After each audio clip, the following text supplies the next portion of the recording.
اور آج کل تو سائنس اور ٹیکنالوجی کی ترقی کی وجہ سے ایک نئے انداز کی تفسیر سامنے آئی ہے جس کو سائنسی تفسیر کہتے ہیں.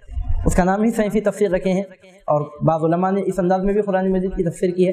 اب قرآن کی سائنسی تفسیر کرنا جائز ہے کیا جائز نہیں، بہت بڑا مالکۃ الآراء علمی مسئلہ ہے، لیکن اس کا جو خلاصہ میں آپ کے سامنے پیش کر رہا ہوں کہ قرآن مجید کی سائنسی تفسیر کرنا جائز تو ہے مگر چند شرائط کے ساتھ. شرط یہ ہے کہ قرآن کو سائنس کا تابع نہ بنایا جائے بلکہ سائنس کو قرآن کا تابع بنا کر اگر تفسیر کی جا رہی ہے تو تفسیر کر سکتے ہیں. اور وہ بھی تفسیر نہیں کہنا چاہیے اس کو، وہ تفسیر نہیں ہے بلکہ وہ تعویل ہے. تفسیر نہیں ہے بلکہ تعویل ہے. نئی سائنسی تحقیقات کی بنیاد پر بہت سارے ایسے انکشافات ہوئے ہیں جن سے قرآن مجید کی حقانیت کا ثبوت مل رہا ہے. سائنسی تفسیر کی ایک چھوٹی مثال میں آپ کے سامنے بیان کروں کہ جہاں بھی قرآن مجید میں دیکھنے اور سننے کا ذکر آیا ہے تو اللہ سبحانہ و تعالیٰ نے کان کا ذکر پہلے کیا، آنکھ کا ذکر بعد میں فرمایا. جہاں بھی ہے مثال کے طور پر سمیع علیم، سننے والا دیکھنے والا ہے. اللہ تعالیٰ سورۃ الدہر میں ارشاد فرماتا ہے کہ انا خلقنا الانسان من نطفۃ امشاج نبتلیہ فجعلناہ سمیعا بصیرا.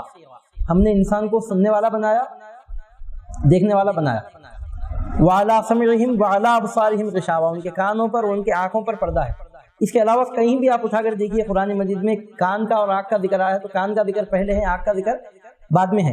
جب آج سے 1450 سال پہلے جب یہ مبارک آیتیں نازل ہو رہی تھیں تو عرب کے ریگستانوں میں بکریاں چرا کر اونٹ کا دودھ پی کر زندگی گزارنے والوں کو معلوم بھی نہیں تھا کہ ماں کے پیٹ میں جب بچے کی پیدائش ہوتی ہے، اس کے جسم کی نشو و نما ہوتی ہے تو اس کا آنکھ پہلے بنتی ہے کہ کان پہلے بنتا ہے، کسی کو معلوم نہیں تھا. لیکن نبی امی صلی اللہ علیہ وسلم نے اللہ تعالیٰ کی وحی کی بنیاد پر ان آیتوں کی تلاوت فرمائی اور ہر جگہ جہاں بھی قرآن میں کان کا اور آنکھ کا ذکر آیا تو کان کا ذکر پہلے، آنکھ کا ذکر بعد میں آیا ہے. اور اب موجودہ زمانے میں قسم قسم کے کیمرے ایجاد ہو چکے ہیں، قسم قسم کے آلات ایجاد ہو چکے ہیں. تو اب یہ بات سامنے آ رہی ہے کہ ماں کے پیٹ میں جب بچے کے جسم کی تخلیق ہوتی ہے تو کان پہلے بنتے ہیں اور آنکھ بعد میں بنتے ہیں. یہیں پر بات ختم نہیں ہوتی بلکہ بعض جگہ قرآن مجید میں دل کا، کان کا اور آنکھ کا ایک ساتھ ذکر آیا ہے تو ہر جگہ دل کا ذکر پہلے ہے، پھر اس کے بعد کان کا ذکر ہے، پھر آنکھ کا ذکر ہے. جہاں بھی آپ دیکھیں گے ایسی بہت ساری مثالیں ہیں. ایک مثال میں اس وقت آپ کے سامنے سورۃ البقرہ کے پہلے رکوع سے بیان کروں. ارشاد ہوتا ہے ختم اللہ علی قلوبہم وعلی سمعہم وعلی ابصارہم غشاوہ. اللہ نے ان کے دلوں پر مہر کر دی، ان کی آنکھوں پہ پردہ، ان کے کانوں پہ پردہ ہے.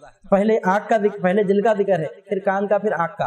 چنانچہ ہم دیکھتے ہیں کہ موجودہ سائنس کی بنیاد پر یہ بات ثابت ہو رہی ہے کہ سب سے پہلے دل بنتا ہے انسان کا، پھر کان بنتے ہیں، پھر آنکھ بنتی ہے.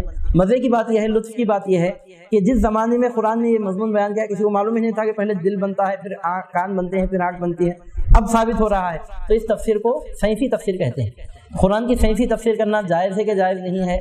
تو اس میں 3 قسم کے گروپ ہیں علماء کے. بعض علماء کہتے ہیں بالکل جائز ہے بلکہ ضرورت سے بڑھ کر اس کو اہمیت دیتے ہیں، مگر ایسا صحیح نہیں ہے، غلط ہے یہ بات. کیونکہ قرآن مجید کی تفسیر کسی دنیاوی علم کی محتاج نہیں ہے. قرآن کی تفسیر تو حدیث سے، قرآن سے اور صحابہ کے اقوال سے ہوتی ہے. اور بعض علماء وہ ہیں جو اس کو قطعاً ناجائز کہتے ہیں. وہ کہتے ہیں کہ ایسا کرنے سے گویا قرآن مجید کو سائنس پر ڈیپینڈ کیا جا رہا ہے، لیکن یہ بات بھی غلط ہے کیونکہ ایسا کرنے والا قرآن کو سائنس پر ڈیپینڈ نہیں مان رہا ہے. بالکل ناجائز سمجھنا بھی غلط ہے. پھر صحیح کیا ہے؟ تو درمیانی راستہ صحیح ہے، وہ یہ ہے کہ قرآن مجید کی سائنسی تفسیر کی جا سکتی ہے لیکن شرط یہ ہے کہ قرآن کو سائنس کے تابع نہ کیا جائے بلکہ سائنس کو قرآن کے تابع کیا جائے. کیا مطلب اس کا؟ دیکھا جائے اگر کہیں کوئی بات قرآن مجید کی سائنس سے ٹکرا رہی ہے تو سائنس کو چھوڑ کر قرآن پر بھروسہ کیا جائے، کیونکہ سائنس کی جو معلومات ہیں بہت لیمیٹڈ، بہت محدود ہیں، جبکہ قرآن مجید میں جو علم ہے وہ انلیمیٹڈ ہے. لیکن ایک بات میں آپ کے سامنے یہاں بیان کرنا ضروری سمجھتا ہوں اس موقع پر کہ قرآن مجید کا جو سائنسی پہلو ہے اس کو قطعی طور پر نظر انداز نہیں کیا جا سکتا. اور موجودہ زمانے میں کئی غیر مسلم جو اسلام قبول کر رہے ہیں قرآن مجید کا مطالعہ کرنے کے بعد، ان میں بہت بڑی میجورٹی ایسے لوگوں کی بھی ہے جو قرآن مجید کے سائنسی انکشافات کی بنیاد پر اسلام قبول کر رہے ہیں. وہ یہ سوچنے پہ مجبور ہو رہے ہیں کہ جب انسان کو یہ بات معلوم نہیں تھی اس زمانے میں یہ بات قرآن میں بیان ہو رہی ہے، اس سے ثابت ہوتا ہے کہ قرآن انسان کا کلام نہیں ہے.